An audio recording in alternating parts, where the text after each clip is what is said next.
Assalamualaikum warahmatullahi wabarakatuh teman-teman. Kita akan bahas, terima kasih sudah klik video ini. Kita akan bahas dari game 10 perebutan gelar juara dunia antara Ding Liren berhadapan dengan Gukes Domaraju. Dari 9 game skornya masih sama, 4,5 4,5. Mohon maaf kalau misalkan ada suara kayak orang lagi ngeblender ya. Ini lagi ada renovasi di apartemen saya.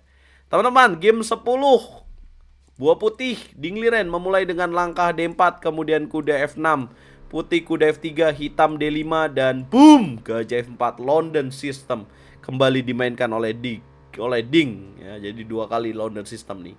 Kemudian E6 dimainkan oleh Gukes, putih E3 dan hitam C5.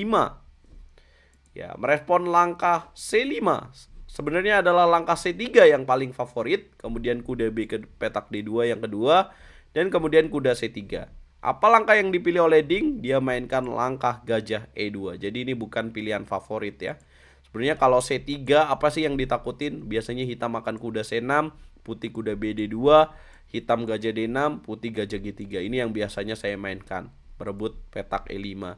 Hitam lanjutkan dengan rokade, putih gajah D3, hitam contoh menteri E7 atau B6, kemudian putih bisa kuda E5 atau M4. Ini lebih menarik lah ya.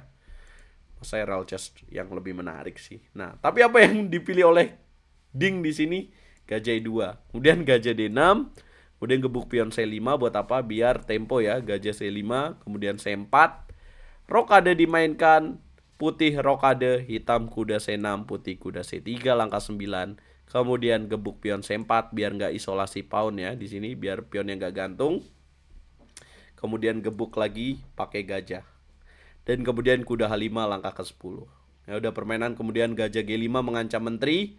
Ada pilihan kuda E4 sebenarnya yang lebih menarik ya di sini dengan tujuan kepada petak D6.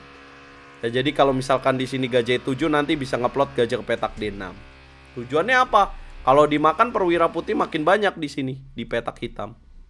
Nah, tapi anehnya malah pilih gajah G5, tidak akurat ya. Gajah G5, kemudian gajah E7, kemudian kuda E4, kuda F6, terjadi pertukaran, ya udah menuju ke pertukaran ini. Nah, di sini terpaksa hitam memukul dengan benteng. Kenapa? Karena kalau pakai gajah enak buat putih, karena benteng FD1 gajahnya di sini masalah.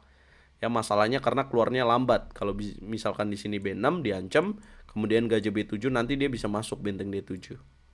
Nah, makanya di sini paling bagus mukul pakai benteng. Nah, jadi kita bisa dapat ilmu juga dari pembahasan ini. Gebuk lagi, kemudian benteng FD1, gajah ke petak D7, kemudian benteng AC1, gajah E8, kemudian gebuk benteng, gebuk lagi, ya udah. Kemudian raja F1, raja G7.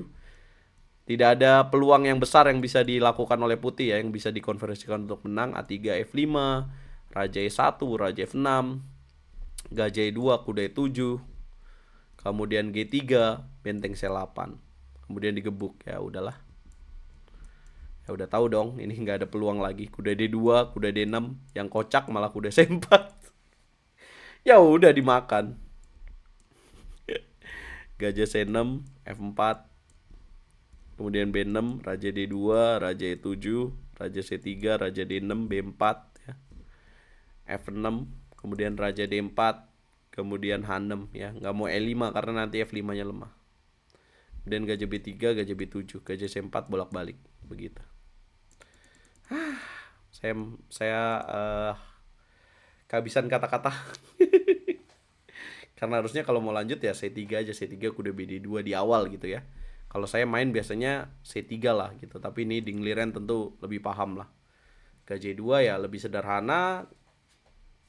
Dan akhirnya skornya remis.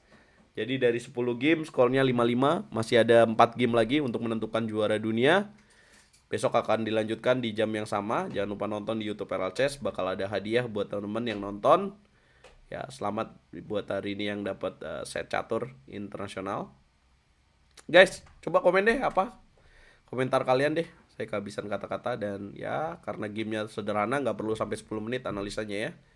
Jangan lupa nonton terus di YouTube Feral Chess karena ada hadiah dan kita bisa ambil pelajaran lah dari sini. Apakah ini strategi Ding karena dia yakin dengan format, kan dia jadi juara dunia tuh di tie breaknya tuh, format catur cepat. Nanti kalau 14 game seri bakal ada 2 game catur cepat. Nah, Ding tuh jadi juara dunia berkat 2 game tie break itu.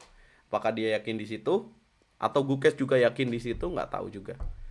Apa komentar kalian? Kita ketemu di video berikutnya. Jangan lupa like, share, komen, dan subscribe.